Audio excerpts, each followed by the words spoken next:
জমিনে আল্লাহর কোরআন নবীর সুন্নাহ বাস্তবায়ন হোক, এটা চাই কারা কারা? তো হাত তুলে আমার আল্লাহরে দেখায়। নারে তাকবীর, লিল্লাহে তাকবীর। কোরআন সুন্নাহর আলো। এ মুসলমান আল্লাহর গোলাম, ঘরের মধ্যে তো 54 বছর জ্বলল। কত বছর? আরো জোরে কত বছর?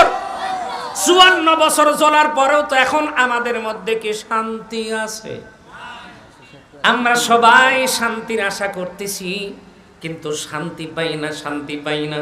ও মুসলমান, শান্তি পাইতে হলে কোরআন সুন্নাহর আইন বাস্তবায়ন করা লাগবে।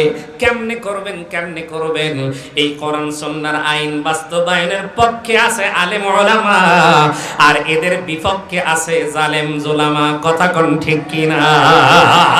কারণ ওই জায়গার মধ্যে যারা আছে, যেমন কোরআনের ভিতরে আছে, কেউ যদি চুরি করে তার হাতটা কেটে দাও, কেউ যদি জানা করে তাই সে যদি ধরা পড়ে বুক পর্যন্ত মাটির ভিতরে গেড়ে তাকে বন্ধনে আমার পাথর নিক্ষেপ করে দুনিয়ার জমিন থেকে বিদায় করে দাও।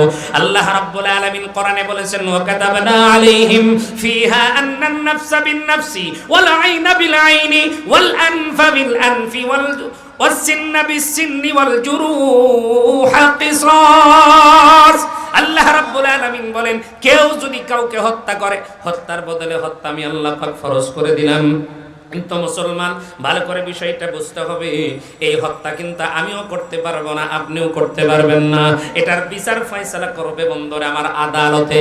আর ওই আদালতে যারা বিচার করবে তাদের কোরআন সুন্নাহর জ্ঞান থাকা লাগবে। কথা কন না কেন, ঠিক কিনা? সংসদের ভিতরে চোরের হাত কাটা হোক, এটার আইন পাস করতে হবে সংসদে। আর ওই সংসদের মধ্যে যদি আইন আপনি পাস করতে চান, কোরআন সুন্নাহর জ্ঞান যাদের আছে তাদেরকেই তো ওই জায়গায় পাঠান লাগবে। কথা আস্তে কন কেন, জোরে কন, ঠিক কিনা? কারণ যদি আপনি না পাঠান, চোরেরা কোনোদিন চোরের বিরুদ্ধে আইন পাস করবে না, সুদখোর কখনো সুদের বিরুদ্ধে আইন পাস করবে না। এই জন্য বলতেছিলাম মুসলমান, আপনার আমার কাজ হলো, আল্লাহ পাক কোরআনের মধ্যে বলেছেন, ইয়া আইয়ুহাল্লাযীনা আমানু লা তাকুলুর রিবা।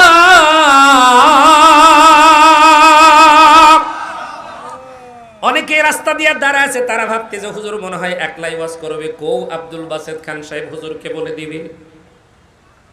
হুজুর কিন্তু অবিশ্রামে বসা আছে। ওই যে হুজুর মনে হয় চলে আসতেছেন। লিল্লাহে তাকবীর, নারে